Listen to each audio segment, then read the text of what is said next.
Hello, everybody, and welcome back. It is Monday, July 11th, 2022, and you're listening to episode 142 of the Can I Say Something podcast. I'm your host, Anna Recluse, with a juicy caboose, Damian. Joining me today is... Derick McDuff. And... Age. On today's show, the God of Thunder is back. We'll be diving deep into the newest entry in the MCU, Thor, Love and Thunder. But before that, we'll be discussing what we've been watching, including Stranger Things Volume 2, The Boys Season 3, and much, much more. Right into the show, bicycle@gmail.com, bicycle on Twitter, subscribe on iTunes, Stitcher, Google Play, Spotify, rate and review on Apple Podcasts, tell a friend, family member, or stranger. What's up, guys? How are we doing? Not too bad, not too bad. I don't know if I can match that energy, but I'm doing well. I definitely can't. You definitely can. Yes.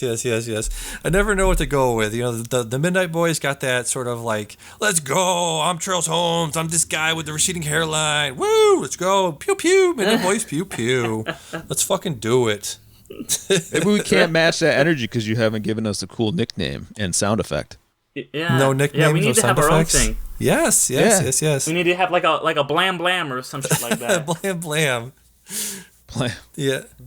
Yeah, right on the spot. Dion, go ahead. What's your nickname? Dion, the character actor?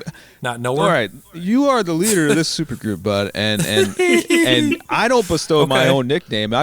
You gotta give me one, you know? Yeah, I know. You can't. What's a quick nickname for me?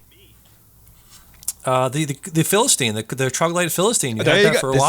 See? Yes. Thank you. Thank you.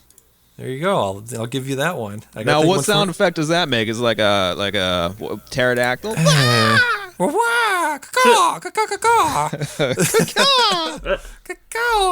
Yes. I'm flapping my arms right now. There we go. That's it. Yeah, I'm flapping my arms right now. What does that remind you of? That scene in Evolution where he's like, what's the call? What's the bird call? Caw caw tiki tiki. Tiki tiki caw caw. Tiki tiki. We've established that tiki tiki That's caw. a deep memory. Yeah, I was like, I don't recall this, but that sounds really familiar, and it's making me upset. Oh man. I believe it's from Evolution, the 2000 movie with David Duchovny and Orlando Jones. Wow. Right? Which one of us is David, which one's Orlando, and which one's Julianne Moore? That's the question. Oh, dude, Derek's all on board right now for this. Yeah. I call being Julianne Moore. Okay, All right, I'm just going to claim my Orlando stake Jones right now. I feel like I got that wild Okay. Orlando Jones energy. So that makes Dion David Duchovny. Yeah. Okay. There we go. All We right. got it. All right, there you go. We got it. All We right. figured Figured it out. We got there, guys. We got it. We got it, guys. So we're recording this. We're coming to you live on July 10th, 2022. As of this weekend, the top grossing movie so far of this summer, we're going to the summermoviewager.com. Me and Derick are doing it. Dan is not. But Top Gun Maverick, right now, as of this recording, domestic box office is $597 million. They crossed the $1 billion mark. The first Tom Cruise movie. Can you believe this? The first Tom Cruise movie to bank $1 billion worldwide. Isn't that crazy?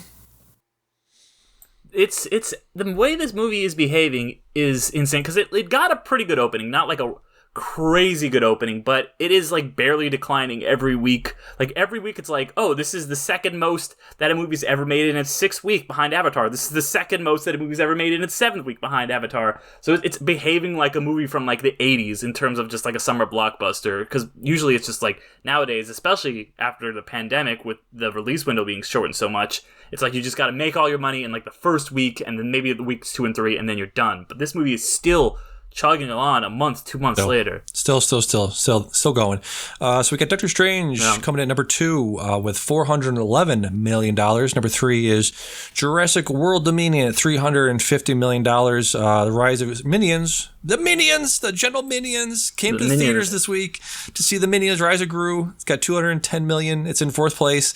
So let's go for the scores. Who is the top scorer in the Summer Movie Wager? It is me. It's your boy Damian sitting on the top spot. For now. Okay. I was up there last week. Yes. I had quite a fall, but still, I will come back. Yeah. I'll come back. Yeah, you were there. Your pronouns are was, were. You were there. Okay, but you're not there now.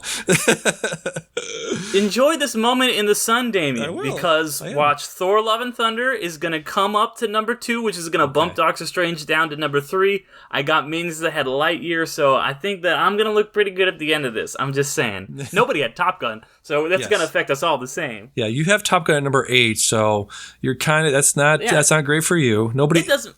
Unless you're within 1 or 2, it doesn't matter. Sure. So we're gonna both get 3 points from Top Gun. Sure. It doesn't matter how far I'm off. Doesn't after matter. That, so. Let's see what else we got. So the ones I got correctly, right on top, right on the bed, right in the head. Mm-hmm. Doctor Strange at number 2. Everyone has that except for David and Derick. You have it at number 4, unfortunately.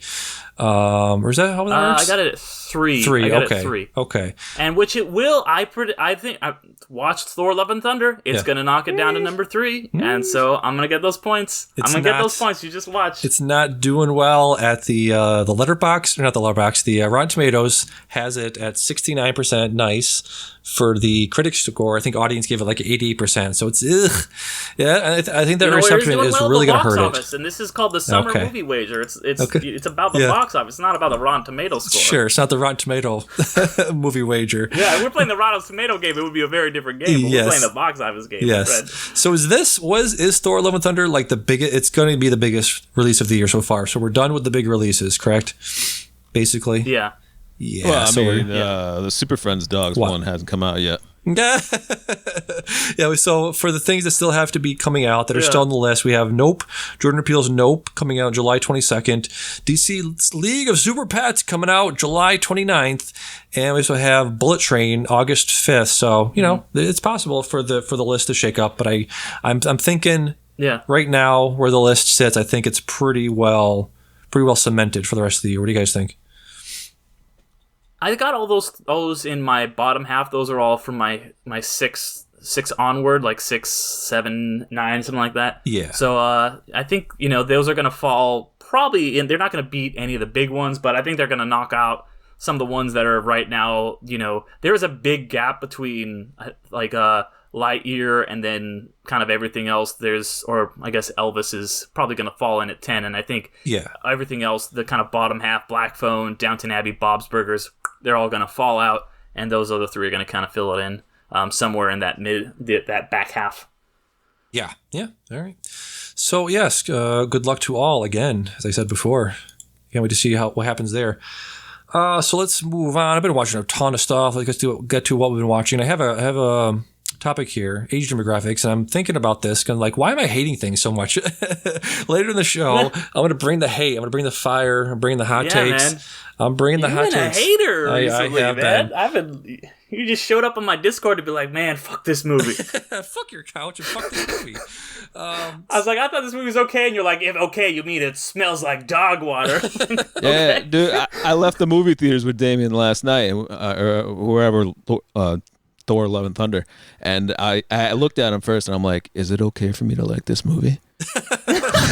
It's fine. Like, I did this thing where I'm like genuinely saying to them, guys, I am genuinely glad you guys had a good time. You're like, bah, yeah, sure. Okay, buddy. Sure. Give me your hot take, piece of shit. I'm like, it's now you're putting me... Huh? You're putting me in a weird position, because like, I thought this movie was fine. I'm not like...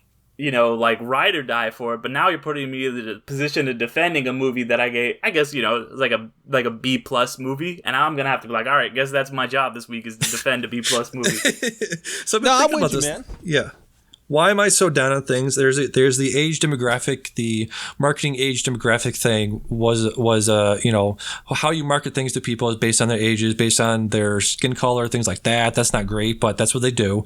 So 18 to 34 is the biggest demographic, right? It's the big blockbusters, it's the Joe somebodies, it's the Joe six packs that they try to market to, the big bombastic movies, right? So in about, let's see, we're on the 10th, so in about 9 days, I'm going to be 37 years young. I'm halfway up, but I'm on the tippy top, whatever that saying is. So you're yeah. outside. I'm still in it. I'm turning 33 in a month, so I'm still in that precious 18 to 34 demo for another year or so. So is there a thing to that? That's why I don't think there's anything that I'm just saying. Well, I mean, is there? Because like for the past few years, I've been like, oh, this is not good. Is it? Do you think it's like me? Am I looking at this stuff being like, this is crap? Is it me bringing the bad vibes, or is it the movies are getting worse? Is it me, or is it the kids? Are the kids wrong, or is Skinner wrong? Every generation says this. Every generation's like, oh, well, these movies aren't like when I was a kid. You know, it was the same in like the 70s when they were like, the new Hollywood showed up and they're like, this isn't like Busby Berkeley. And when Busby Berkeley was making movies, they're like, this isn't like George Méliès. You know, like it's always just like, it's always just those rose-colored, it's the member berries. It's the member berries. Things were better. The things were better when I was a kid. I'm not talking about when I was a kid. I'm talking about 3 years ago when Endgame was awesome, when Infinity War was awesome, when Ragnarok was awesome. That was 4 years ago. That's not my childhood. I'm just saying, in the past two to 3 years, the stuff we loved, Star Wars, just so many things that we're going to be talking about later have really, I think, objectively dropped off the cliff. Yeah. I mean, I don't know. A lot of people would say that Damian, think about Star Wars, like, people always have hated on Star Wars, you know, like, they're like, okay, well, I'm like, seriously, like, you know, now people love the prequels, but when those movies are coming out, how much shit did they get? You know, that was our childhood right there, you know, or, you know, even like Return of the Jedi, or even when Empire Strikes first came out, it got so much heat because it was so much different than the original. There's this really great YouTube video where this guy who's just like, and you know what? They changed. You know, how much heat did Force Awakens get when it came out? It's Star Wars, whenever it comes out, people get mad at it, and then when the fans grow up like a little bit, you know, who grew up, the kids who grew up with the prequels, 10 years later, they're like, oh, these are good, you know, and then, you know, when the kids who grew up with the sequel series, they grow up, they're going to be like, oh, these were great, you didn't get it, and then the same thing's going to happen with the kids who watch the Obi-Wan series and so on and so forth, you know, it's a recency bias, I think, honestly. Possibly. Dion, what do you think about this?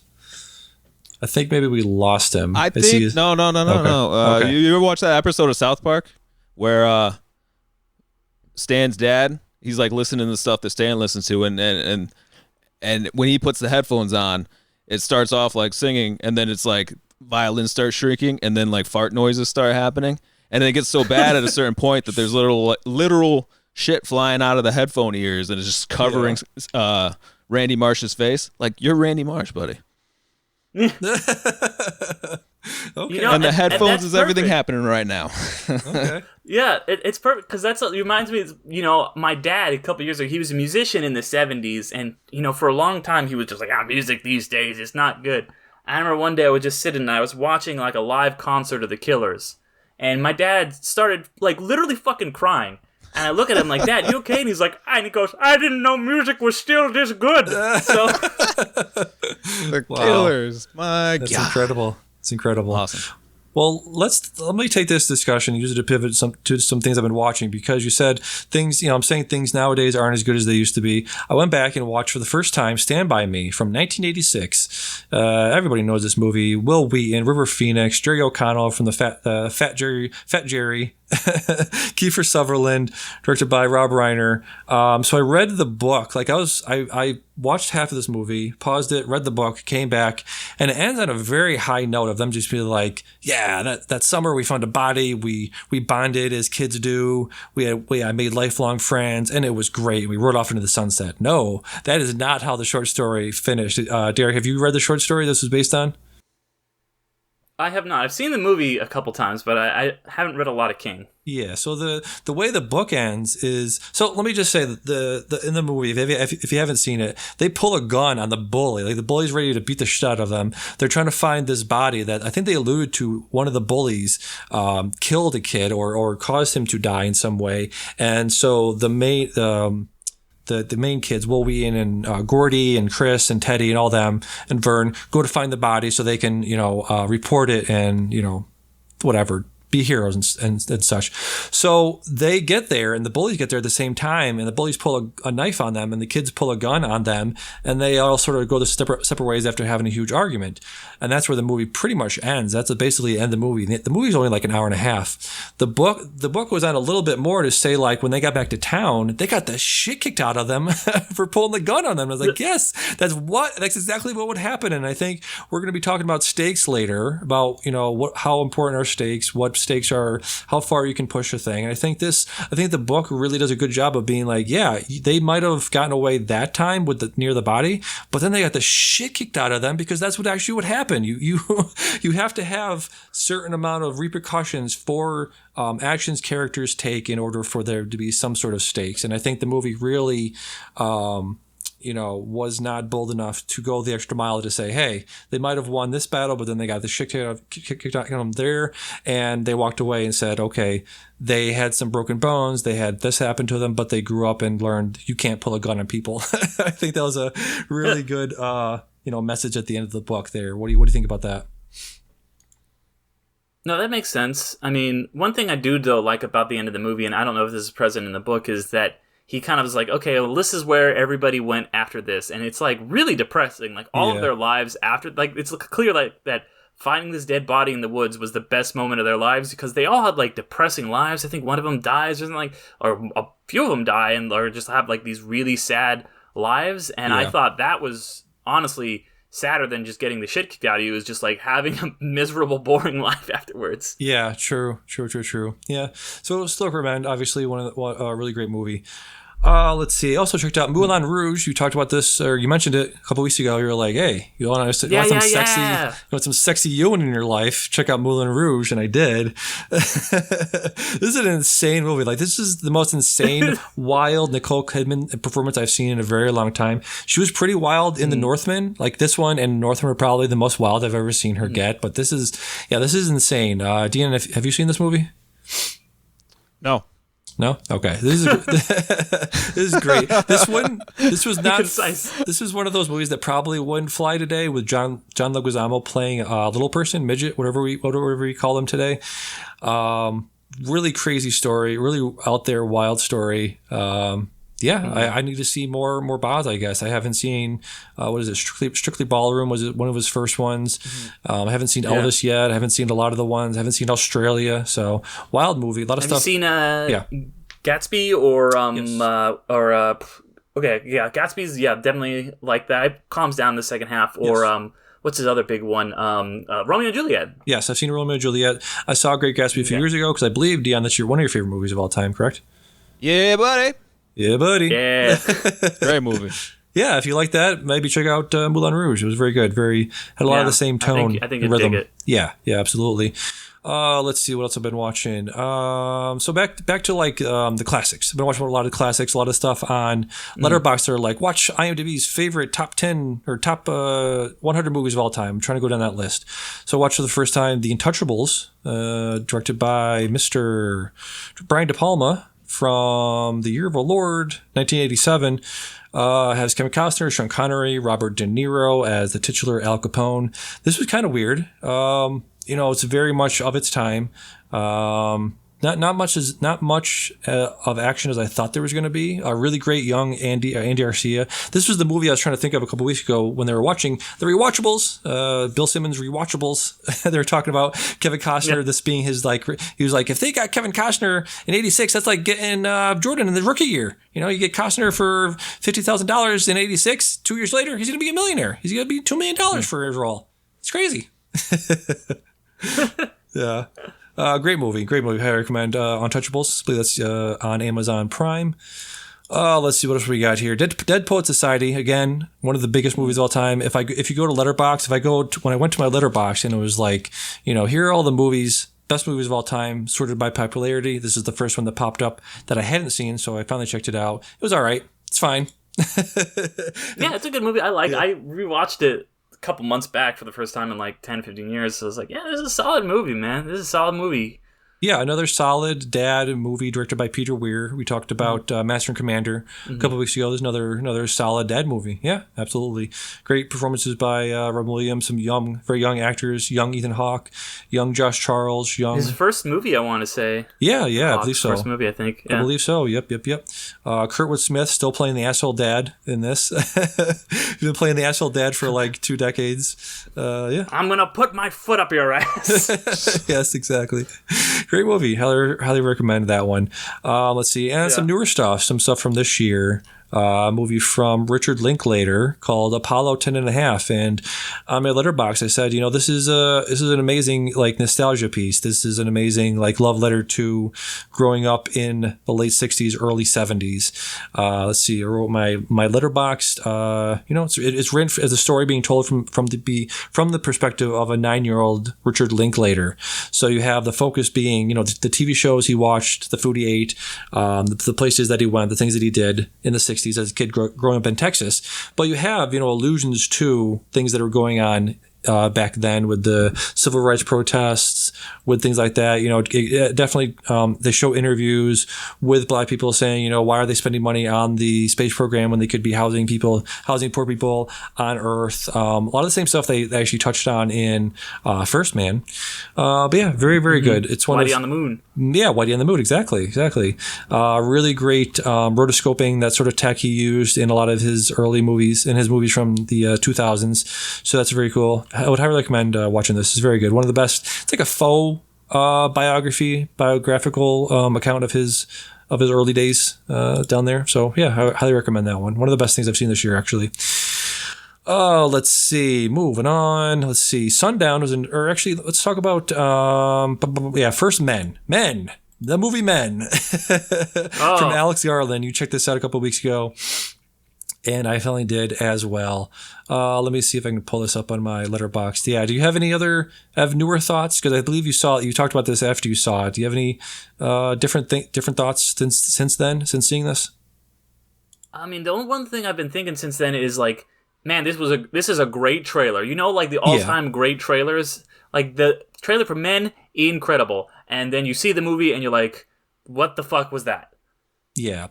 So this, it's one of those movies where I think you have to sort of seek out extracurricular writing about it, which isn't great. I understand the movie should stand on its own and the messaging should be in there for you to be able to see it. But I did seek out a article on The Wrap written by Harper Lambert. Really liked his sentence here. Where is it? What to make of the ending. One interpretation is that, this is a quote from the article, one interpretation is that James's demand for Harper's unconditional love and forgiveness without taking accountability for his own behavior is infantile in nature. Rather than treat his partner as an equal, James is driven solely by his needs, similar to a baby's relationship with its mother. So this is spoilers for Men, if you want to skip forward a little bit. Be talking about spoilers for Men right now. That dynamic is visually represented by the men giving birth to themselves over and over again. Their anguished cries seem to parallel the way a baby cries out for its mother, as does the way that each man reaches out for Harper. By the end, this reaching no longer feels malicious, but a naked striving for her affection and attention. James appears to corroborate this when he explains that Harper's love is really all that he's after. So that was, an interesting take on it, right? Sure. I mean, that's all good and fine, but it still sucked. It was still some fucking garbage. Right. Like, it was the most, just like, I don't know, it just felt so fucking pretentious and just like, ooh, look at this, what does it mean? Ooh, it's a metaphor. And it's just like, okay, dude, like, we get it. Like, I don't know, man, it's just shut the fuck up. Like, I love Alex Garland. Like, I think he's a great oh and a pretty solid director. But man, it was just like, dude, fuck you, man. Like, oh, you're really, okay, you're gonna tell us about the plight of women and how bad men, I'm like, fucking, what the hell are you talking about? Like, where's the women writers on this movie? Like, I don't know, man.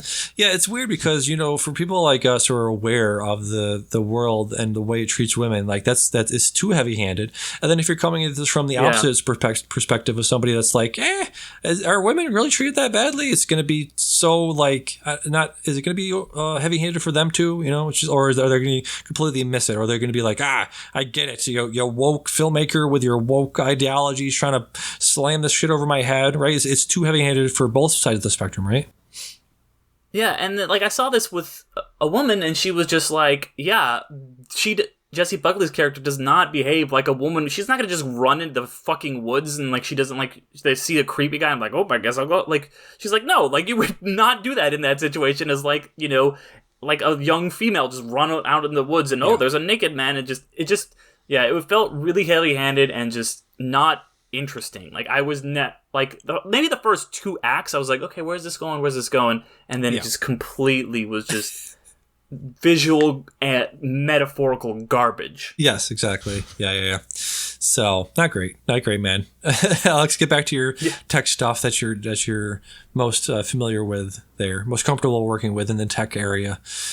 Let's see. So when I'll talk about the rest later if we have time. Why don't we talk about some of the stuff you've been watching, Derick? You saw Top Gun Maverick. Did you see this in theaters? Finally. Yeah. I finally got around to seeing this in theaters. It was still, I saw this in its 6th week. It was, the theater I saw it in was still packed. This is a good movie. I think that it has been definitely built up too much for me, like hearing for so long about how, like this is the greatest thing, it's going to save cinema. I was like, yeah, it's cool. There's some cool Star Wars trench run stuff at the end and cool to see the stuff done practically. I don't have a big emotional attachment to the Top Gun series. I've never saw the original. I kind of wanted to, go in blind to this. So there's some stuff, that I think hit some people differently than me, like all the stuff with Val Kilmer. I was like, oh, okay, cool. I wasn't like, oh, there's Goose or there's whoever. I was just like, yeah, it's a solid action movie. It was cool. I thought it was really cowardly. Like they're like, we're fighting the enemy. Who's the enemy? No, there's no insignia. You can't see their faces, so you can't tell what they look like. You can't see any distinguishing features at all. This movie was clearly paid for by the Pentagon as a recruiting tool and a weapon of nostalgia. I thought in that regard, I really did not like it, but as a movie, it was solid storytelling and pretty interesting. Yeah, I mean, if anybody has any sort of tertiary understanding of world politics or world, military politics or anything like that, you can kind of glean it's probably Iraq or Iran, correct? Right? I mean, maybe, but I feel like they even try to obscure that because these movies have to play in Iraq and Iran. Right. So they're like, we can't cut out any demographics, any markets. We've got to appeal to everyone across the board. Yeah, so, they make allusions to could be Russia or it could be like the planes that they have. I think I was listening to a podcast where somebody was like, they know planes very well. They know military aircraft very well. And they're like, yeah, that plane is a plane that's only used by Russia at this point. Russia and some other country, U.S. and Russia and some other. Yeah, but it can't be Russia because Russia has uranium. They don't need to, they have nukes. They have a lot of nukes, more than us. They don't need to enrich any uranium. So I think they specifically made it like an amalgamation of quote unquote bad guy countries to just make it so that it couldn't be, it couldn't be, you could point to be like, well, it can't be Iraq because of this reason. It can't be Russia for this reason. It definitely can't be China for this reason. So make sure this movie gets out in China. Yeah. Yeah, that's pretty good. So it was a good movie. Just that that I felt was a really just spineless and cowardly. Yeah. So just alluding to the movies we'll talk about later. There's just so much authentic, real, organic stunts and action set pieces that some other movies are not. Great. You can't. It doesn't feel like you can reach out and touch anything in Thor: Love and Thunder. Just not great. Not great on that aspect. Yeah. So tell me about Mr. Malcolm's List. I have no idea what this is. Explain to me. So this is a movie that I didn't really know what it was either. My friends are going to see a movie on Thursday night. It was coming out. It's got a pretty limited release. It's one of those Regency kind of romance movies based on a novel. It stars Rita Pinto and a bunch of kind of, nobody else really noteworthy or famous. But it's set in like the 1800s in England, and it's fine. There's some good jokes in it. There's some There's a couple interesting characters that are kind of, the side. It kind of falls in that trap of like, we have to have these serious characters in the romance, so all the side characters are the ones that are fun and interesting. Mm-hmm. But there's two characters in particular, one being Mr. Malcolm, that I feel like are absolutely just irredeemable and horrible people. And like, I just thought the premise is Mr. Malcolm is this guy who's like, he's got a list that all the women in his life have to meet because he's a stuck-up guy, and then Rita Printo breaks through, and it's not worth a watch, really. One of the more interesting things that happened was I saw a group of, because it came out the same night as Minions, and I saw a group of teens wearing formal attire. We were like, why the fuck are kids here are they going to prom? That's too early for that. Like, what is happening? And then like later on, I found out that's like a thing. I was like, I saw them out in the wild. So yeah, Mr. Malcolm's List.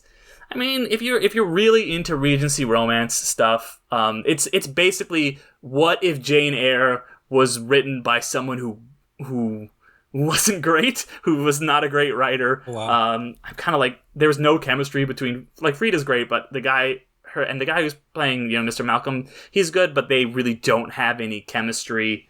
It's not a total loss, but it's subpar in my opinion. Right, all right.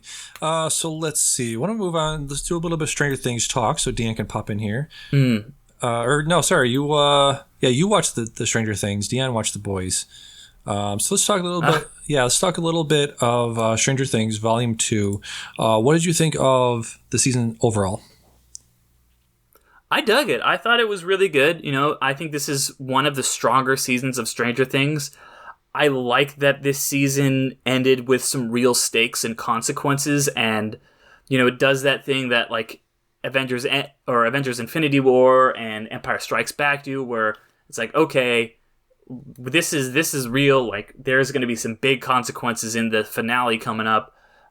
I think they did a really good job, as I alluded to before, with figuring out which characters were interesting, which actors were doing really well, and kind of sidelined some of the less interesting characters. Like, you guys will just be standing outside of the tank watching 11 here. You three actors kind of go over here. Yeah. We're going to have everyone else do things because we're going to have Sadie Sink do some really cool, interesting stuff. We're going to have 11 do some interesting stuff. We're going to have Steve do some stuff. They brought back, one of my problems with Volume 1 was that the Hopper storyline felt very disconnected. Yep. It still was, but they did at least manage to tie those together in the end.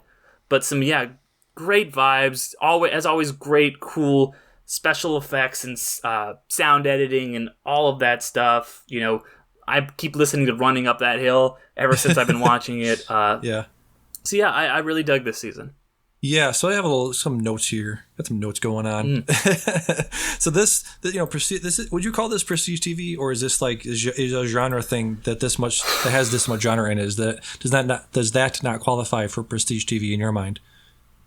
Well, I don't know. It's interesting because it is kind of in that middle place, like where it's not just a regular not like a regular show that would be on CBS or something.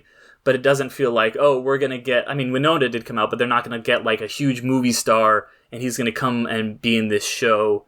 So I think it's in that middle ground between the kind of normal TV, the way it used to be, and the kind of prestige TV. It kind of falls in the center there, which is a good place for it to get Emmy nominations, to be honest. Yeah, absolutely. I just feel like the whole prestige TV format was meant to be like, we're going to take a movie, we're going to stretch it out, and we're going to let characters breathe, let them have their moments, let characters arc, really cement these character relationships with you, so you don't have to have these moments where the character is trying to do the thing. They're trying to summon their power, trying to summon the emotion to do the thing they need to do to win the day, right? But they did that anyways. These episodes, especially part 2 of the season, were way too long, and there was way too much padding, especially when 11 is trying to summon the power to do the thing, and Mike is there talking to her and telling her about how he feels about her, which I think Mike is one of the weakest links of the entire cast. I really do. I think his character was really I agree. Very, very. I think honestly that was just so Finn Wolfhard had something to do in the episode. That's the only reason I think that would happen. Exactly. So it's just like, why would would you take the time to seed and to plant all of these emotional beats throughout the series? You've had 3 seasons and 4 seasons to sort of establish their relationship going forward, so you don't have to then have these flashbacks and these cutbacks and these moments where you sort of lose the momentum a little bit, I thought, by having to cut back to all these moments that we know. Many people are rewatching the series. They're very, very familiar with their relationship. They know how important each character is to each other. So I thought that it was a sort of way too much, again, beating you over the head with moments and memories that we have these memories. We've hung out with these characters for a very long time. We're very familiar with who they are. And I think it was just a mistake and too much flashback. They took too much time to explain to you that she's summoning the power to do the thing from her relationship with Mike. What do you think? I think you have a point. I think the reason they do that, though, is because it's been, 2, maybe 3 years, however long it's been since the last season of Stranger Things. Yeah. And then it's even long. Like, they have big gaps between these seasons. And, when I'm watching Better Call Saul, I'm just kind of like, the character will show up and they won't do any, explaining. I'll be like, oh, wait, who's this guy? Who are the Kettlemans? So I'll just try to, remember. So I think that's the reason that, it has been so long since a lot of these things happen. They got to kind of, they feel like they got to remind people, because there's no previously on Stranger Things. So I'm not saying that's right or wrong, but I think that is the intent there. Yeah, hard to agree. I think that they had the ending was this climactic ending of them shooting the thing, throwing the Molotovs, Hopper stabbing the Demogorgon. All of that was the defeating a thing by slashing it or punching it or shooting it is, I thought, below the writers. I thought there's more interesting ways bringing up an idea of defeating evil other than punching or shooting or stabbing it, I thought was something that they were going to introduce here, but apparently not. I thought that whole... they did with the whole Mike thing, right? Yeah, that's the whole. I think thing. that's part of the reason, because the Mike thing, because it's Mike, yeah. She's only able to defeat this evil because Mike is telling her that he loves her. So I felt like that was kind of okay, the reasoning, she is only able to summon this power within herself through, Q. Huey Lewis, the power of love. Yeah. And also, I sort of have a problem with it, not as much as a lot of people do, but just a lot of guns in the show, like her shooting the thing with a shotgun. What's his name? 1 second. I apologize. I should have his name pulled up here. What's the black character's name? Black kid? Lucas was, had his shit kicked in and was threatened with a gun by a white kid. That's not great, I thought. And just a lot of extra violence in here that didn't really need to be there. A lot of gun violence that I thought didn't need to be there in relation to what's going on in the country today. Not great. What else was I going to say? Let's see. A lot of people are saying this is great representation, great queer representation with allusions to Will being gay. A lot of people are saying, Thor: Love and Thunder, super gay. Not really. If you're gonna say if you're gonna say Stranger Things and Thor: Love and Thunder are super gay, then you probably think ketchup is spicy. That's not. Robin is definitely been pretty upfront with her, her character being queer, and she didn't really have a huge... There was a little bit of her having a queer romance in this. I think that's going to be more the next season, them kind of planting the seeds of that. But her talking about it and, her kind of coming to grips with that, I think is something... I think Robin's character, much more than Mike's, or much more than... Will's, is the interesting queer representation on the show. Yeah, I also just feel like if you're going to allude to it so softly and so subtly, you're then letting in that argument of, well, you're just seeing things that aren't there. You know what I mean? It's just for people on the right are gonna be like, well, no, who's saying he's gay? The writer didn't say he's gay. He's not. He didn't kiss a guy. He didn't come out to anybody. He didn't say this or that. It's very subtly put in there, which I think is good for you and I. But I think if you are somebody who wants to make the argument of we're seeing things that aren't there, they are allowing that argument to slip in there by not. More heavily alluding to it. I don't know. I thought it was pretty heavy-handed that he was definitely gay. I thought they were they were just saying it without saying it. Yeah. I don't know. Yeah, I mean, I saw it there, but I can understand why some people wouldn't. Yeah. Yeah, that's pretty much my thoughts on that. Can't wait for the next season. Very, very good. Very good episode of television. Dion, still with us, buddy. Wait. I like how you just were like tore into it for 20 minutes, and you're like, but it was good. It was great. You're like, this was wrong. This was wrong. This was wrong. But I loved it. This and what am I gonna say? We're gonna talk about The Boys a little bit. There's been a bunch of stuff that's been like had a not great finish, but the overall thing was okay. Okay. The Boys had an okay finish. I feel like the season was strong. Stranger Things had an okay finish. Very strong season overall. Yeah. Mm-hmm. Dion, that's fair. I think that's fair. Yeah. Dion, you watched The Boys yesterday, correct? I did, yeah. Yes. What'd you think of this season overall? I thought it was a good season. Yeah. I thought there was a lot of development that happened. It was fun to watch. I thought all the just the shit that the dialogue. That's what I'm looking for. The dialogue. I thought that was hilarious more often than not. People don't really like. You don't go to the Boys for like any kind of.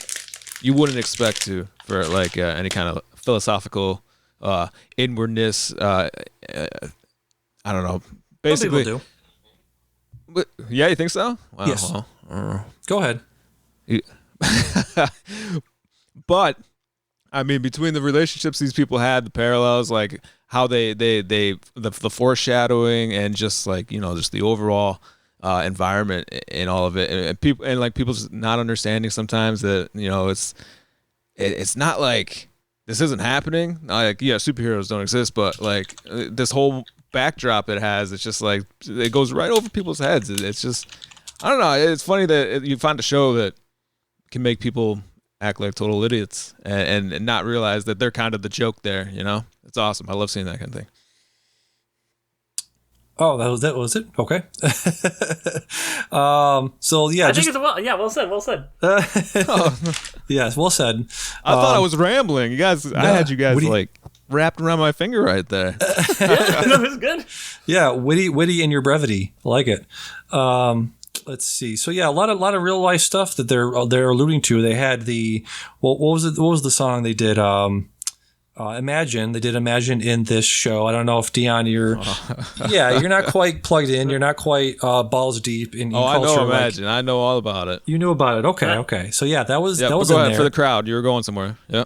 And then the A Train giving a Fresca or a Sierra Mist, whatever it was, to the protesters. Oh my God. That was an allusion to, what was it, to the Pepsi Kardashian? commercial. Was it a Kardashian that was in the commercial? No. Yeah. It was a Jenner. Jenner. Oh, okay. Well, yeah, Jenner, Kardashian. What's the difference? Right? Or, yeah, okay. Aren't they both married? It was the Kylie Jenner one. That's why. Kylie Jenner. I forgot yes. for a second. There was Right. Yeah, so that was an allusion to that. There's a bunch of stuff that you could actually dig into. We'll be spoiling a little bit, not too much, but a little allusions to what's going on at the end. Trump could shoot somebody on Fifth Avenue was something that somebody said that went viral, and Homelander might have done something similar to that, right at the very end of this season, correct? Yep, did get that vibe. Yep. Yes, yeah. So I mean, it's there. Like we're talking about with Derick about the Stranger Things allusions to queerness in that show. I think the allusions to political stuff, Trump rallies. That guy, what was his name? Doug. Doug is married to Mother's Milk's, or not married to, but dating. He was dating Mother Milk's wife, right? Yeah, I know who you talk about. I think it was Doug or something with a D. You are right. Yeah. So for the internet, it was dickhead. He is that guy that's sort of like he's a moderate and he could go either way. He could be cajoled to go either way on the political spectrum, but because he got wrapped up in the rally, you see a lot of people, I think in the last 10 to 15 years have been radicalized, have been sucked into the Facebook void of like the Trumpness, the anger, the what do you call it? The might is right sort of mentality. People have been sucked into that normally are either unpolitical or moderate, or maybe they had right leaning thoughts, but they just didn't hear somebody express them the way that Trump has. So yeah, I think that character is a person in real life that people don't want to really reckon with. 100%, and also that character is also like he just gives off that like weak vibe, like. How he idolizes someone like Homelander and stuff like that. Like that's a guy that wants to have it needs to have someone to protect them the way they think that they can be protected because they can't do it for themselves. So it's just, that guy is He's that guy. Yeah, I think a lot of people know that guy, whether it's a sister or mother or stepdad or something. There's somebody people know that person in their life. Yeah. What was it? Projecting? Is it projecting the word I'm looking for? I don't projecting. know. Yeah. No, because that would. Well, I don't know. I don't know where I was going. Yeah. Do you think that what's her name, the congresswoman that does the head exploding thing, they're setting her up? Do you think she's going to be the main villain come season 4? Oh, she has to be. Yeah. I mean, I know that Derick here hasn't watched it, so it's hard to really not say like Talk all of around it, but it, like I just say that the position she's in or seemingly heading towards, I just don't see how she can't be. It'd be like Edgar, times 100. It's not just a boss of a corporation. It's boss of something much bigger, something much bigger. Derick, you saw the first episode, so you can talk to this. Was Termite in the guy's ass or his dick? It was his dick. It was his dick. Okay, people are saying it was his butt. It was his butt to make the reference to Thor. Ant-Man going up a thing was his butt, but he was in his penis, correct? No, it was in it. Yeah, they show it. Yeah. They show him walking into his pee hole. I'm 100%. I did have that. I think we talked about this, and I thought it might have been his butt at first too. But look. I've looked back. I've looked inward, and it was definitely inside. Because have you ever heard of the thing? I think it's called sounding. Sounding? No. What is that? So that's when people, not the king shame or anything, but they kind of I think they stick something up their the urethra or whatever? Urethra, yeah. Okay, I have heard and of this shit. I think it's like ringing or something. Ringing, yes. But basically, then I'm thinking, because he was on the inside of the wiener, and he's banging on the sides, right? And the guy's like, oh, like that. Like, that's where my brain clicked, where it's like, yeah, that's his penis. He's inside his penis. He's inside his dick hole. Yep. Yeah. So, great season overall. One of the best superhero shows, I think, right now. Not just because of the gore, not just because of the violence and the language and all of that, but just a very smart show, very well written. I think very well written characters. I think every character sort of had their moment to shine in this season. Correct? Yes, but I think someone like Black Noir could have had a better representation at certain points. I mean, the last 2 episodes were basically you had those moments with him in the cartoons, right? That was a thing. Sure, yeah. And the development there that was happening was pretty awesome, and then you don't see maybe the payoff you would expected, like even close to expected. It just seemed very out of nowhere. That was one of my gripes with it. Like, I liked what happened because Black Noir's fan base, I think we talked about this before, where it's just you get these fans of certain things, and they latch on to this minor character that even the the writer had no intention of anyone just seeing this fandom created from. And Black Justice Noir, for Barb, say that again. Justice for Barb, you know? No, I don't know. What was that? Justice for Barb, Stranger Things. Okay. So, okay. All right. Were we just talking about that? No, that was season 1, but I think, Stranger Things, I felt like in the past had introduced all these characters, well-written characters, and they just kind of really quickly disposed of them without giving them too much thought. And I think that's one of the things they handled better this season. There was a whole big backlash for this character, Barb, in season 1, but yeah. Okay. Yeah, okay. All right. So, basically, it's just why are you latching on to this character? And Black Noir seemed like that character. It's just everybody was just I love Black Noir so much. And it's sure, but up until this last season, it's just Black Noir was kind of just the silent dude just standing there, and he looks stronger than he actually is. Until this build up this season, I was just all right, I see Black Noir, I see him, and then it's just I don't know. Yeah. I forgot where I was going with that. How do we feel about moving on to Thor? Talking about Thor: Love and Thunder. How about that? The main event. The main event.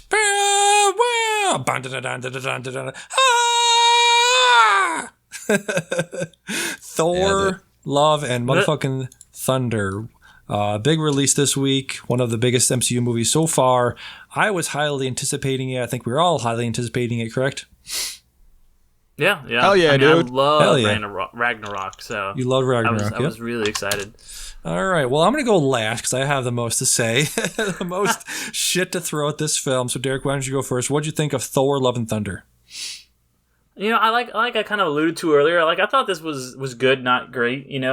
Pretty solid movie. There was some fun stuff in it. I always like a Taika Waititi film. I always love a Thor film. I even like Thor: The Dark World, and I know everybody fucking hates that movie, but Thor is my favorite Avenger. So it's always cool to see him and see Korg and finally see Natalie Portman come back, and as well as some of the other minor characters from the first two Thor movies that we haven't seen in a while, like Darcy, although we did see her in WandaVision, and then Stellan Skarsgård, Dr. Eric Selvig, and there was some cool stuff. Going to see Zeus and Russell Crowe was great, and then spoiler, fucking Roy Kent as Hercules. I lost my shit. I was like, oh my god. I can't wait to see the next Thor movie where he's just like, Thor, you're a fucking muppet, or something like that. But yeah, it was pretty solid. I thought that Christian Bale was really good, but he was in a different movie than everyone else. Like, he was creepy and interesting. There was some stuff with like the kids that it felt the plot was not interesting, and it was like, okay, I'm never really a big fan of kids in movies.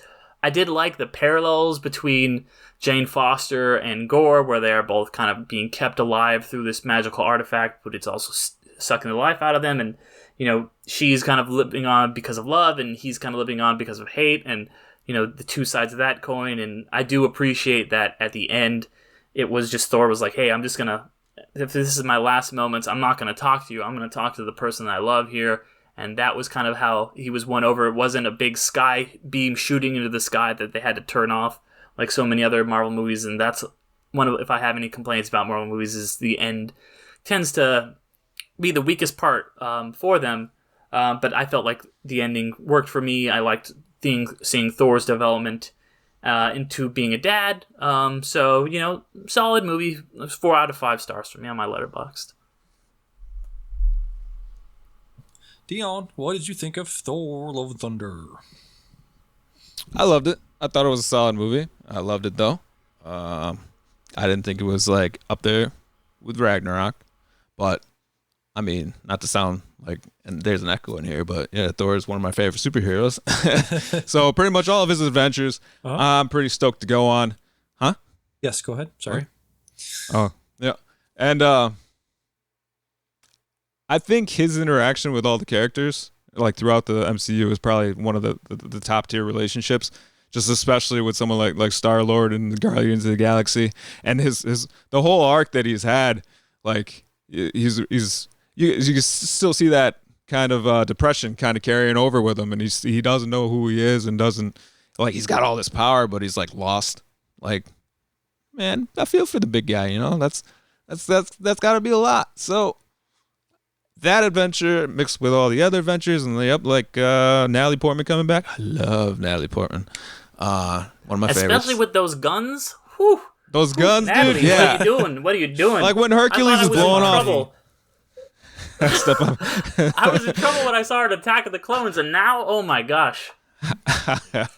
Yeah. Did you hear that thing where someone asked her if she wanted to be in a Star Wars? I think maybe it was the director of obviously Star Wars, or the guy that. Yeah. You know more about that? Well, yeah, Taika asked her that. Taika's going to maybe possibly direct a Star Wars thing in the future, and he asked Natalie Portman to be in it, and she was like, "Bro, I was in the first 3."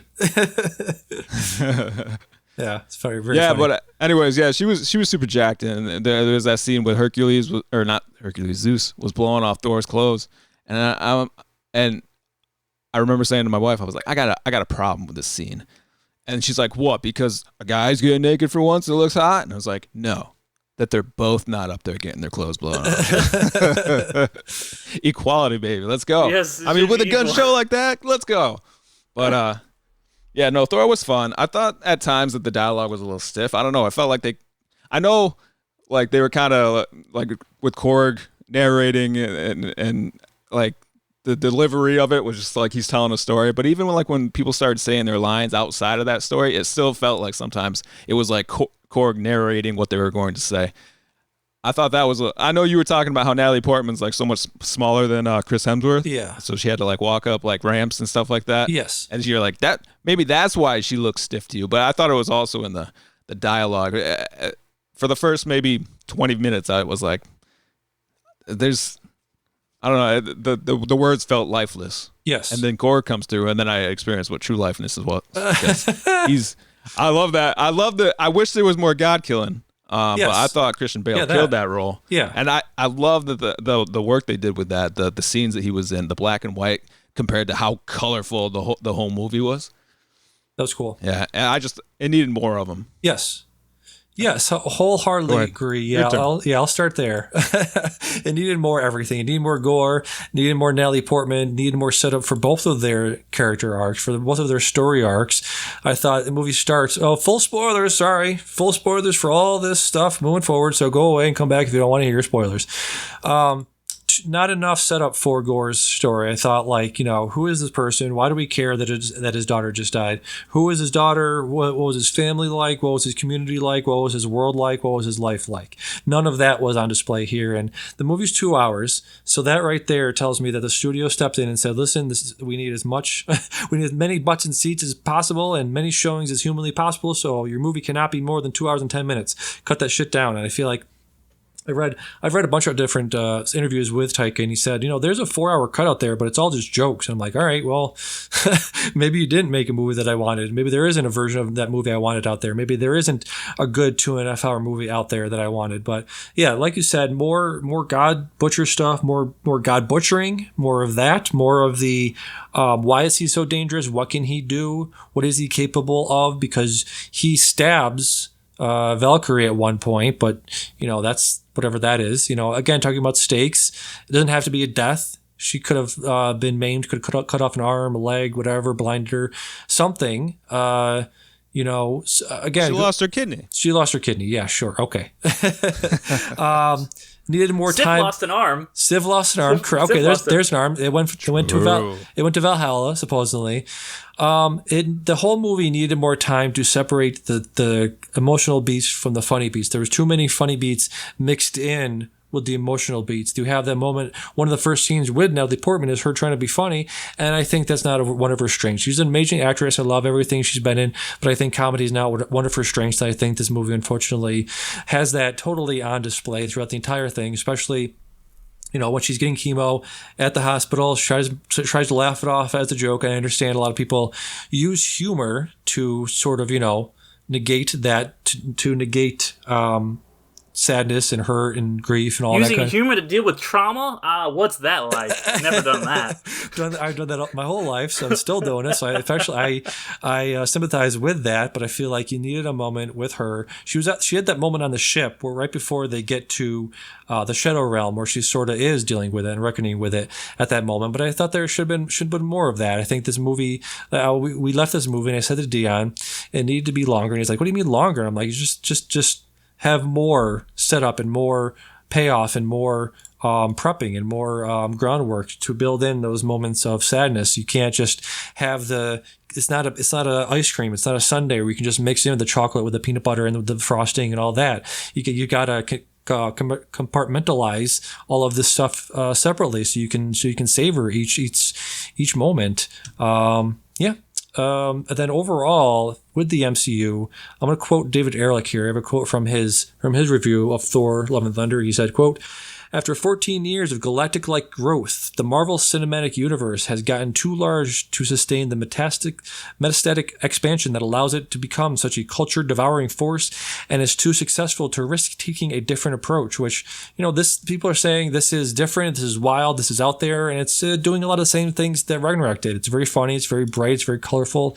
You have a lot of humor in it, and I feel like they went too hard into the humor. They were like, okay, what did people like about Ragnarok? They like the humor? Okay, turn that up to 11. I feel like they could have just either kept the same amount of humor or even a little less. I would have been fine with. So that's about my overall thoughts on that. What do you guys think about all that? I mean, I think the whole Okay, go ahead, Dean.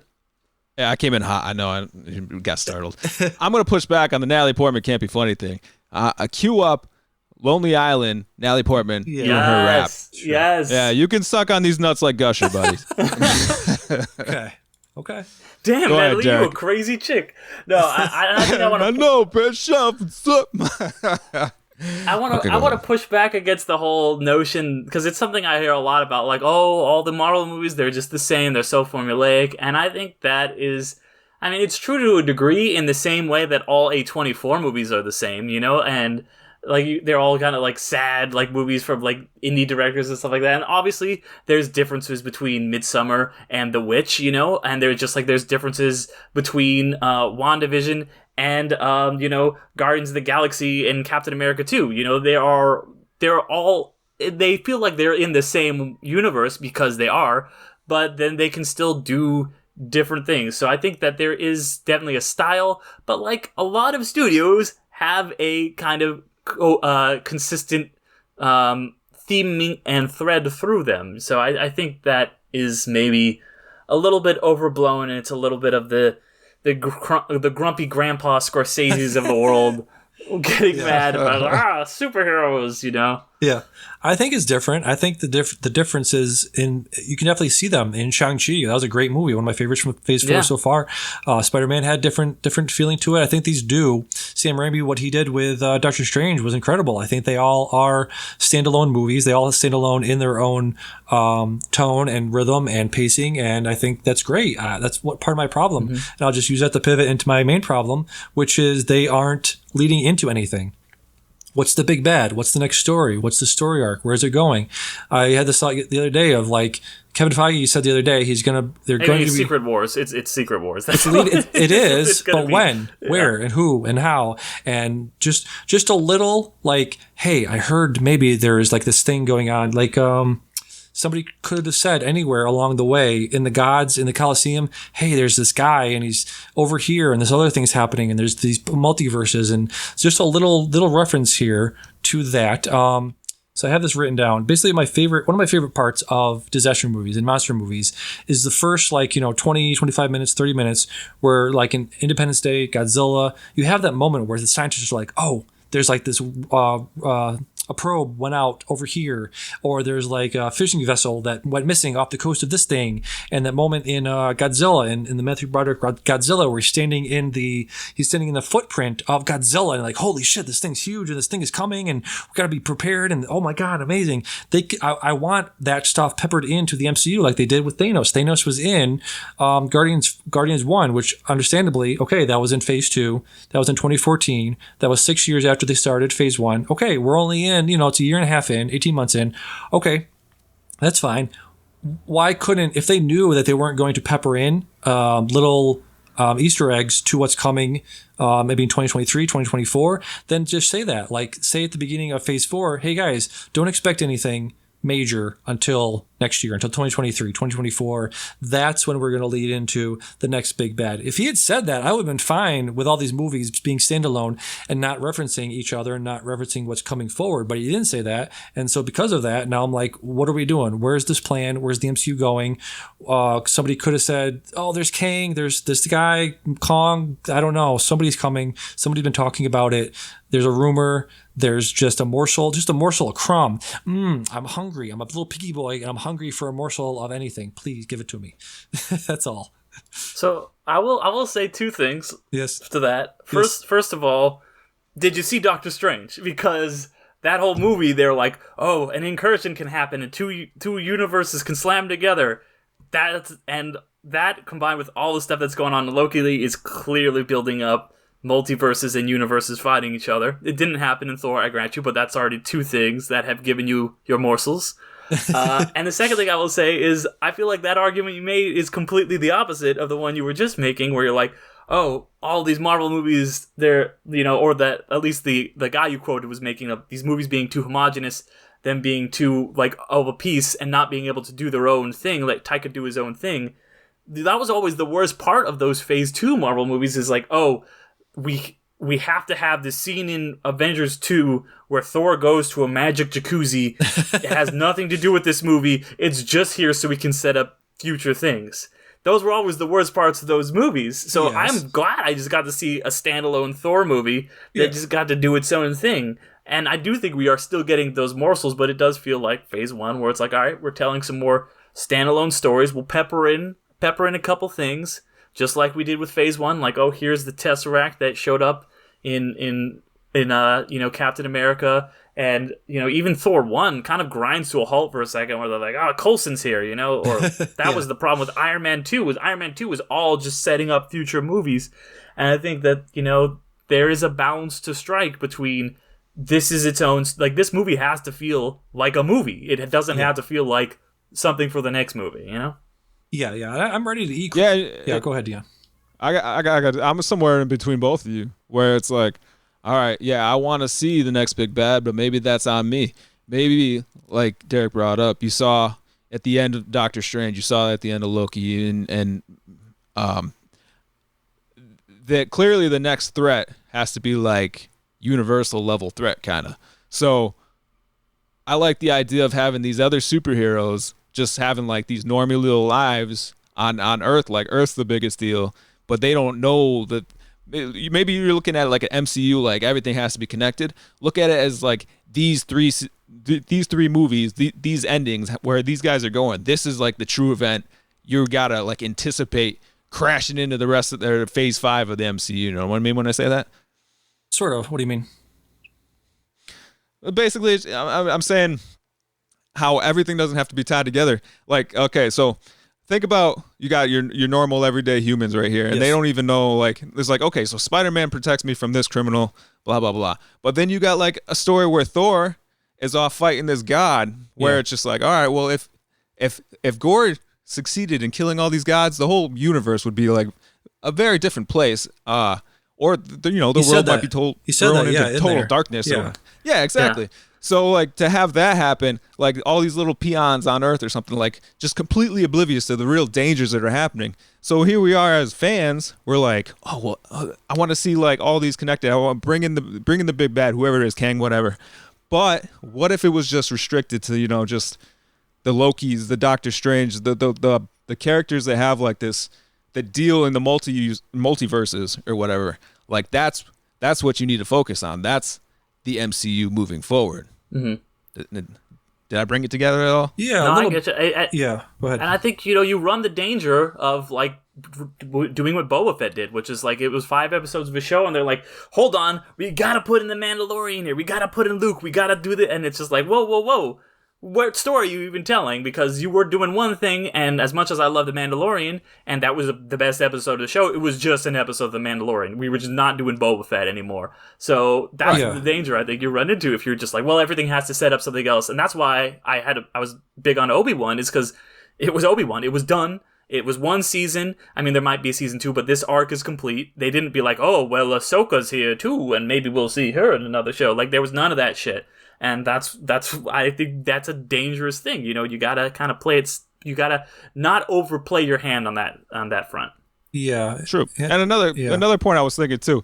I think that like you can't just say, hey, like every single one of these movies is going to end towards something. Like stay past the credits, and he will give you this secret thing. Which all the secret scenes actually have kind of sucked mostly. Yes, but like Doctor Strange had like the one that at least kind of moved like the threat level forward. Like all these other ones, it was just like like a little feel good thing or something like that. But the ones that actually moved the threat forward, like that's, I think, maybe think about MCU as a whole, the directors that are involved. It's like, well, we can't just always give you what you want. Like you want to stick around for this secret scene. Like, all right, sometimes you win, sometimes you lose, but we can't just lay out the trail for you now. They want the whole series now to be or phase 5 to be a mystery. Like you don't know what's coming next. Mm-hmm. Yeah, and that's a marketing thing too. Room, because like when piece of shit Joss Whedon decided to put Thanos at the end of Avengers 1, he just kind of did that on a whim. And that just kind of became the thing. So they might still be figuring it out. They don't want to pigeonhole themselves, like box themselves in to be like, all right, this is the story we have to tell. Leave some options open. Yeah, I'm wondering if James Gunn put in Adam Warlock just on a whim, because that was 2016 Guardians 2. So that's 6 years ago now, and I understand COVID happened and everything's being pushed forward. But I'll give them credit, or give them a break if they aren't ready to introduce Galactus or introduce things like that yet. Then that's fine. So maybe they're not doing that because they're not ready to do it, and that's fine. But also communicate. You have you have Twitter, you have blogs, you have upcoming Disney thing. What's the Comic-Con? You have places to make announcements and tell the fans what the plan is, what's coming forward, what to expect. And I would just like more communication on that front of just being like, hey guys, I know you want Galactus, I know you want Kang, I know you want these Fantastic Four, I know you want all of this stuff coming, but it will be here. It's not coming next year. It's not coming the year after. But just be patient. That's all I want. Like I said at the very beginning, if there wasn't going to be an allusion to what's coming next in the phase 1, then just tell us. I would have been fine. Yeah. Put all the cards on the table. I kind of don't care if they tweet or not, but I guess it's more of a personal preference. I'll just want to see it in the movies. I don't need to know what's coming before I see it. I would rather just be surprised. That's personally. I don't like to watch trailers for the same reason, Sure. So, just talking about Thor. Damian he's Damian's the MCU daddy. This was his little child, and for years, this was a thing his world centered around. So I can understand that he's a little invested. Yes, I'm going to quote somebody on Twitter. Hot Wings on Twitter said, quote, "I'm a garbage dipshit baby pig, and it still blows my mind that there's 4 goddamn Thor movies. So pile that shit into my trough. I love it. Oink oink."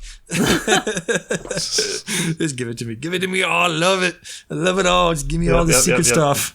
What did you guys think of just the fact that me and Deanne saw this opening night, or we saw it Friday opening night. I saw it Thursday, even earlier. Not great audiences. Do you think audiences are expecting too much? They weren't great. I was clapping. I was cheering. I was like, woo. I know you were clapping. Yeah, finally everybody was just like, this guy. This fucking guy, man. I was clapping because of the silence. You're clapping because of the silence. I thought it was a pretty good audience. You saw a pretty good audience? That sucks. That's good for you. I'm happy for you. Yeah. I'm just a little disappointed, I guess. Our audience expecting too much. Our audience expecting endgame level events, endgame level set pieces. Is that why they're not cheering? Or you said your audience cheered, so maybe I'm just an outlier over here. Yeah, like when Natalie Portman showed back up, people were like, "Oh yeah, she's back." Everybody knew it was just good to see her back, and stuff like that. So yeah. I was stoked when Darcy showed up, So yeah, I think I had a pretty good audience. I saw it in a big Dolby theater. Same thing, Thursday night preview. So yeah, let me ask you this question, because there's something I mentioned to Dion. What if they, all the advertisements, all the marketing for this has Natalie Portman as Thor and all of those previews? Do you think that was a mistake? Could you imagine them doing commercials for Endgame and having them show Captain America catching the hammer? Do you think it was a mistake to show Natalie Portman catching the hammer being Thor? It's such a big part of the movie that I think you kind of have to put it in the trailers. I am still upset that they showed Hulk in the Ragnarok trailer. That would have been so cool of a thing. But I don't know how you get around that stuff. I know they didn't. I'm really glad they didn't put them in the trailers for the other Spider-Man in the trailers for the new Spider-Man movie. But still, everybody knew. You can't hide this stuff, really. Yeah, absolutely. All right. So, any other closing thoughts on Thor's Love and Thunders?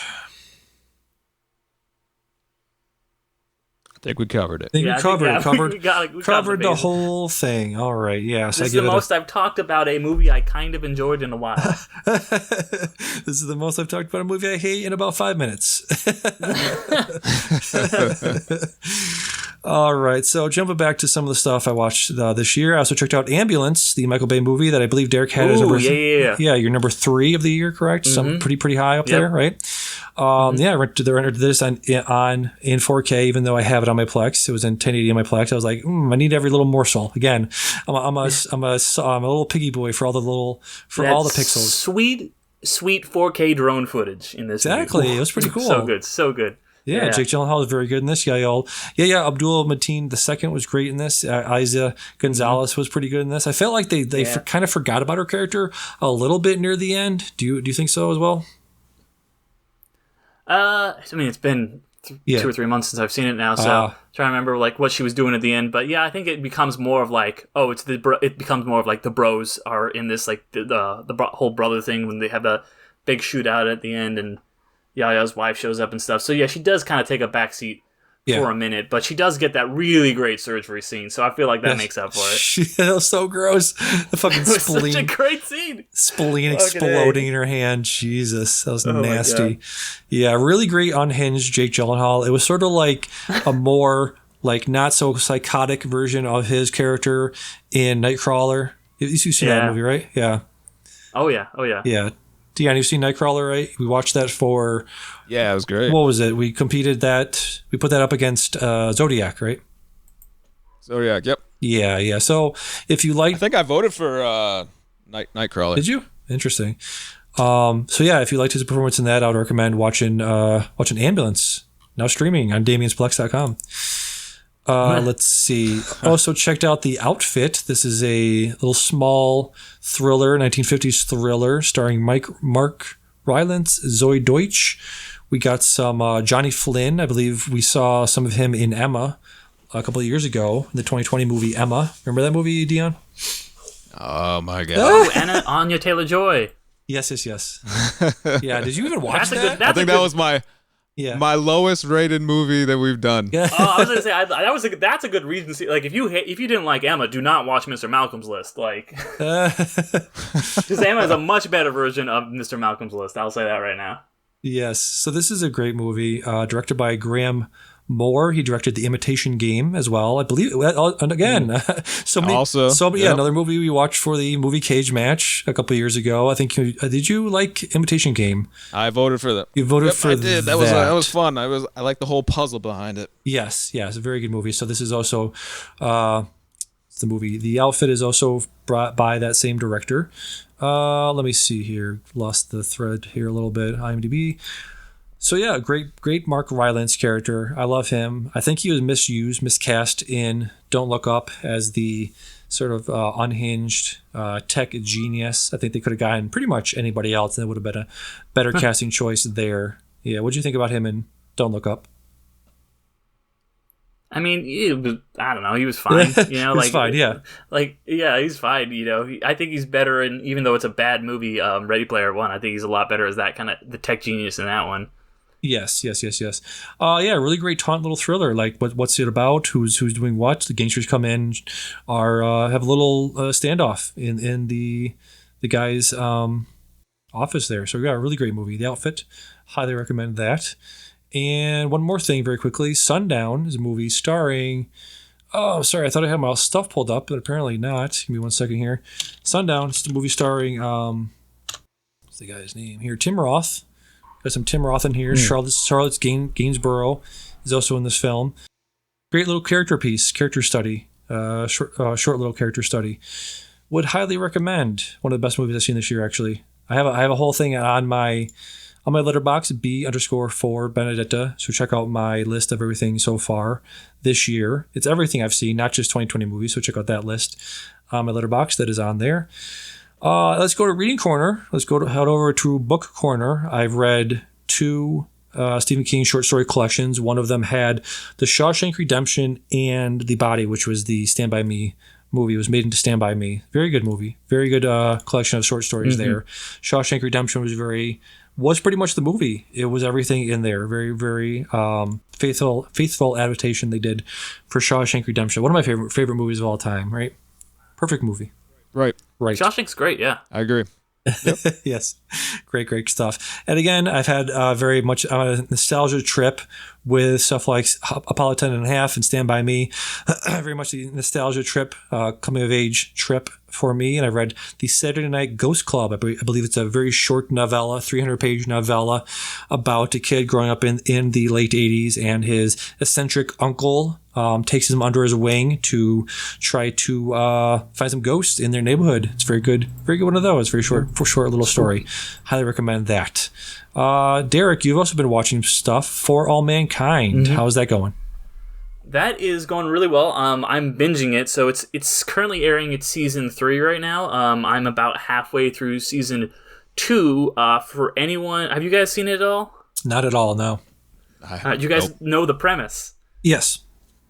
Okay, so for anybody who's not familiar, basically the premise of the show is that in 1969, the U.S. gets beaten to the moon by the Soviet Union, and therefore the space race never ends. So we get beaten to the moon, so we're like, okay, well now we got beat the moon, we got to be the first one to build a base on the moon, and then we build a base up there, and Russia builds a base up there, and it keeps continuing. It's like, okay, we're going to go to Russia. So it is kind of this interesting alternate history, and you see how, events would theoretically play out if, this had happened, and it starts diverging more and more and more from actual history. Really interesting ensemble cast. Joel Kinnaman doing the best work I think he's ever done in this. There was a scene that absolutely just wrecked me the other day in the middle of season 2 with him and his wife and their adopted daughter that kind of comes in season 2, and that scene was incredible. Like, he should get an Emmy for this. Currently airing season 3 right now, so I'm trying to catch up to that and get up to date with that. But yeah, For All Mankind, I love all these space shows we talked about for the space NASA movies, like we just talked about First Man, and I love the kind of like, okay, it's all about characters solving problems. You have a really big, like I said, ensemble cast. You have my favorite character is played by Penny from Lost. She shows up. She is really incredible. This is a show that actually has some really solid queer representation. There is a main character who is a lesbian, and her kind of like trying to see if she wants to come out, and she's a public figure in the 70s and 80s, so there's all these hang-ups about that, and do her coworkers accept her, and all this stuff. So I cannot recommend it enough. Once again, Apple Plus doing some amazing TV. Yeah, Apple Plus has some of the best TV on there. What else did I recommend on there? Pachinko is great on there.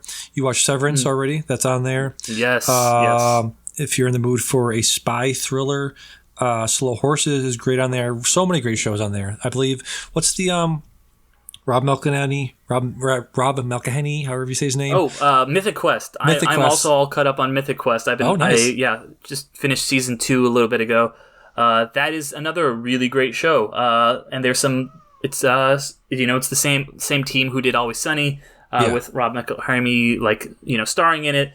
So yeah, really great character drama centered around a video game company, and because it's Apple Plus, it can do some things that, they wouldn't be able to do necessarily on FX. Yeah. Amazing platform on there. And Miss Marvel, again, the mid stuff, Midsommar. We're talking about mid-2022. I'm sorry, I have to say it. Not great show. I'm not enjoying it. What do you think, Derick? I like it. I especially liked this most recent episode where you kind of go back and see the stuff that was happening with the history in India and Pakistan and what was going on with her family. And, it's some stuff that, it's diverting from a lot of, for so long, Marvel got criticized for being just about straight white guys. And this is a teen Muslim character, so seeing her and her family I think is pretty interesting. I mean, it's not incredible, it's not the best Marvel show, but they are doing some interesting stylistic stuff that with the not so much in this last episode because it wouldn't be appropriate with the tone, but with the previous episodes that is kind of reminiscent of Spider-Verse, how they're kind of like comic things written on stuff. So I've been digging it, and I'm excited to see the last episode. The plot is a little kind of like, all right, we've seen this before. It is kind of like, oh, we've got to save the world through this vague thing coming through. That's not great. But I'm also going to see Armis Knight, who I was a really big fan of on a very underrated and little seen show Into the Badlands, and to see him getting some work again is really cool. He's getting to play a superhero in the MCU. He's I can't remember, the Red Scarf or something like that, but because they never actually say his superhero name in the show, but he's very cool. I'm getting to see him pop up again because he's a great actor.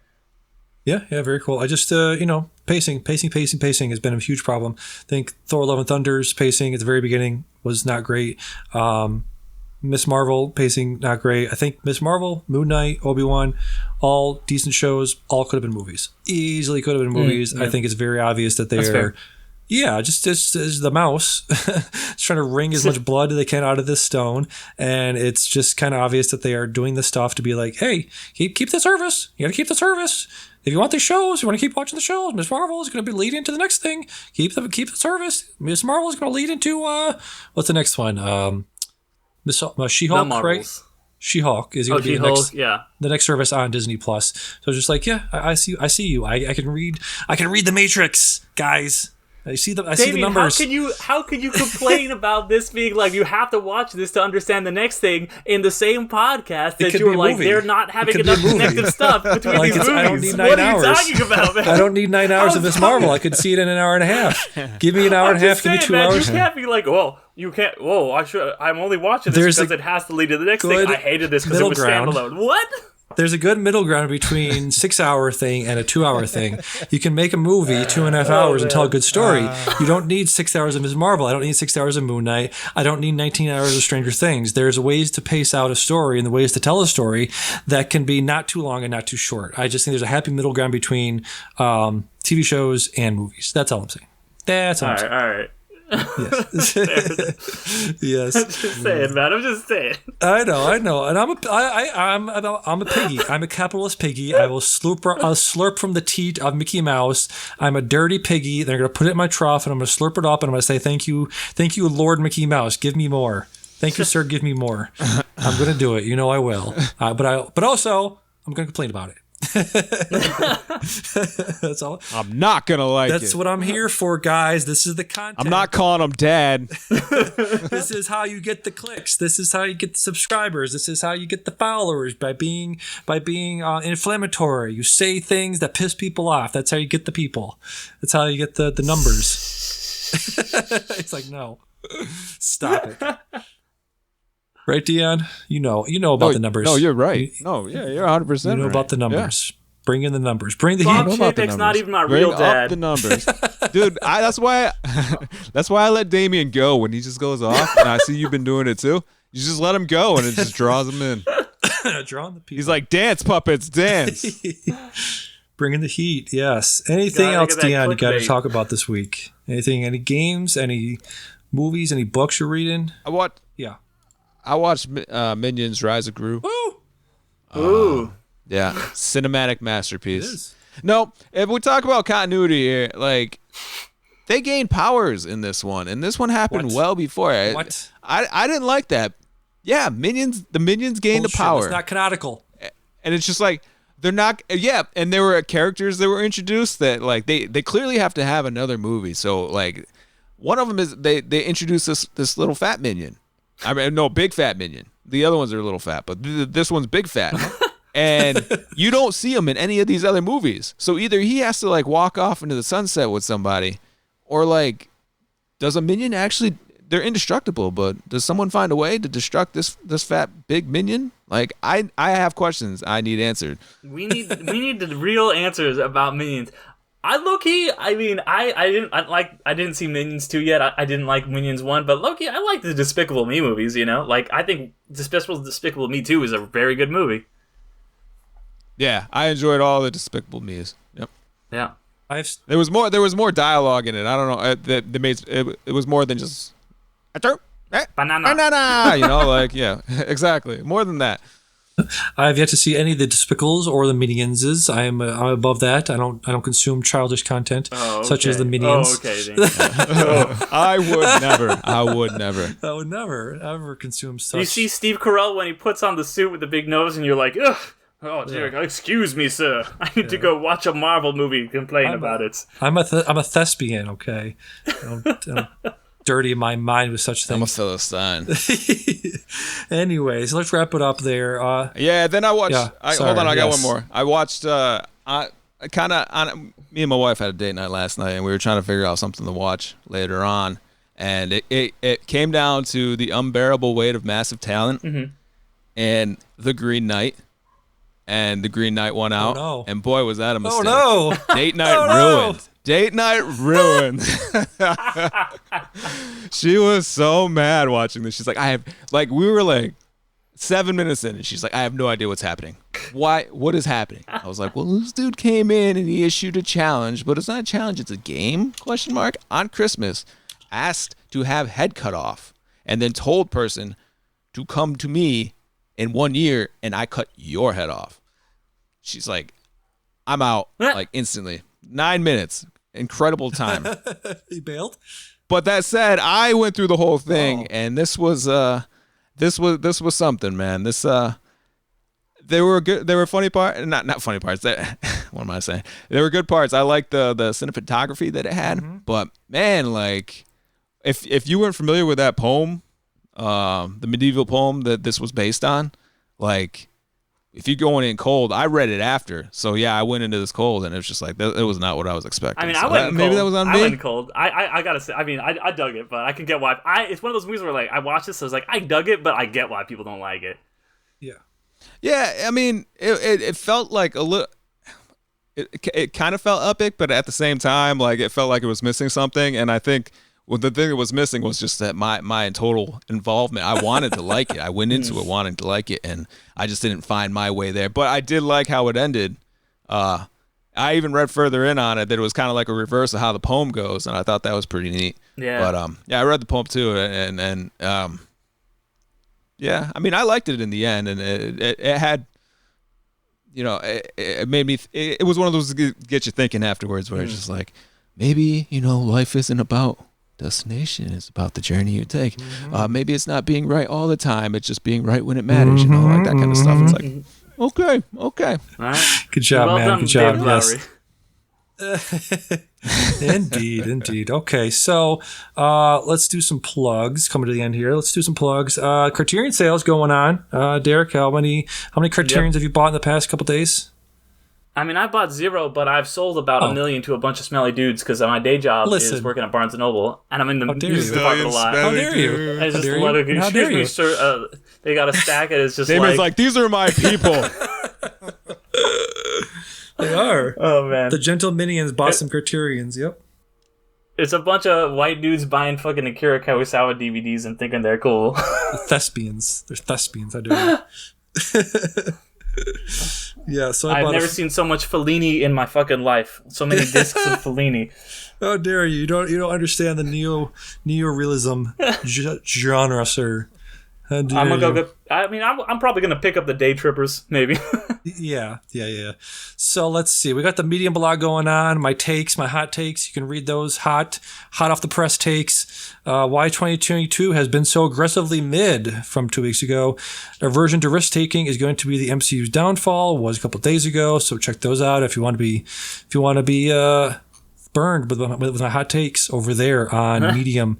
Medium.damian.sherman.com. Over there, I am on Letterboxd at B_FORBENEDETTA B for Benedetta on Letterboxd. I'm on YouTube at the Film Essayist. Check out my video essays over there. Go to anchor.com for great way to upload a podcast, and check out my new interview with TikToker Cinematech, aka CJ. He does these amazing 30 for 45 second TikToks on there, solving the framed.com the puzzle that came out right after the Wordle craze swept the world, and there were imitators coming out of the wazoo, like Framed, like Hurdle. Hurdle's a great, like, what's the song? You hear a song, you hear 1 second of a song, and you have to guess what the song is. That's called Hurdle. That came out of the Wordle craze. So, yeah, check out my interview with that guy. That was a great interview, man. I gotta say, I listened to that episode, and everybody, if you haven't already, go back, check that out. It was really good stuff. Very, very insightful on film, that guy, for sure. Yeah, thank you. Yeah, I agree. I was telling him that too. I was just like, hey, all you had to do was just ask a question. He just went off. He took you on an adventure, buddy, and all your listeners. So yeah, that was really good. That was an easy job for you. Very easy. I just had to hit record, hit stop, edit, post. That was it. Yep. You knew what the questions to ask, though. You're a good interviewer, and you don't, interrupt and talk over him. You just let him do his thing. So I appreciate that. Yeah, thank you. I want to do more of that in the future. Anybody listening that want to come on, hit me up, bicycle@gmail.com. Derick, what you got to plug? So yeah, my main thing is I've got another podcast that I do called Underrated, it's another film podcast where I talk about movies that are underrated or underappreciated, whatever it might be. Every other week we got a new episode, so when you're hearing this, there is a new episode coming out. Today, we just had our episode on Inside Llewyn Davis come out. We had a friend of the show, Austin, come on. She's a film designer. She works on another podcast as well. So she had some really cool insights, and it was really fun breaking down it. First Coen Brothers movie we've talked about on underrated, because there's not a lot of underrated ones of those, but I think that one kind of qualified. And then I'm on Letterboxd and all that good stuff too. Just Derick McDuff on Letterboxd and Medium, and Derick's photos on Instagram. But yeah, give Underrated a listen if you haven't already. Yeah, absolutely will. Inside Llewyn Davis, one of my favorite Coen Brothers movies of the 2010s. No Country is still one of my favorite overall. Love Inside Llewyn Davis. I love A Serious Man. I love their smaller movies. Really great. Really great type of movies that they make over there. Dion, you are a man, myth, legend. You're a person. You're a people. You're a man of the people. You're on the streets. You're hitting those streets hard, shaking hands, shaking babies, kissing babies, right? Yeah, I'm so much a man of the people that I have nothing to plug. So if you guys wanted a social, why don't you just take the time and go to one of their stuff going on? Because it's a lot cooler than anything I got going on. All right. So with that, for episode number 142 of Can I Say Something, I've been Damian. I've been Derick. I've been Dude. And we'll see you next time. Bye-bye.